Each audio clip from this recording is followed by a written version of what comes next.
Joining me now is Tim Davis. He's a molecular biologist at NOAA's Great Lakes Environmental Research Lab in Ann Arbor. Thanks so much for joining us, Tim. We appreciate it. Oh, thanks for having me. So we've talked about phosphorus as a cause for these algal blooms. What other factors are we looking at here?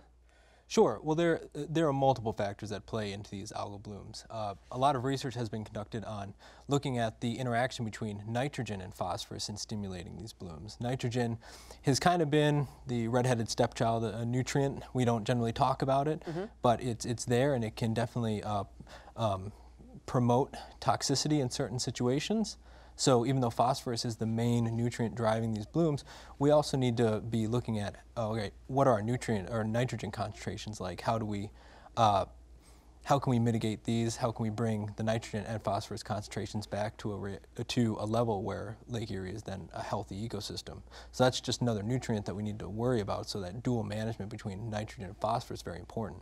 Also, increasing temperatures due to climate change can definitely make these blooms worse.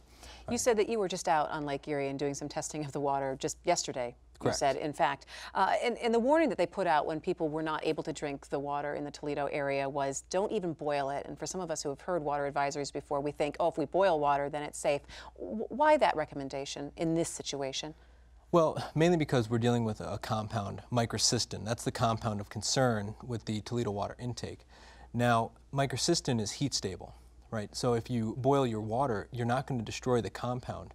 What you could potentially do is you could do the exact opposite. As you boil your water, you'll decrease the amount of water in your pot. As if you boil water long enough, eventually you have an empty pot. Well, what you're doing is you're boiling off the water, but you're concentrating the toxin. So what you're doing is actually concentrating the compound you're trying to get rid of, which can make it more dangerous to ingest.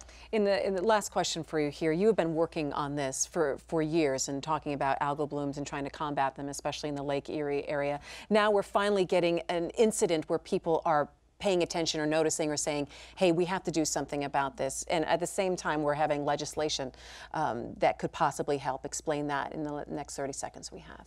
Okay, well, legislation that was just signed into law by President Obama was the Harmful Algal Bloom and Hypoxia Act.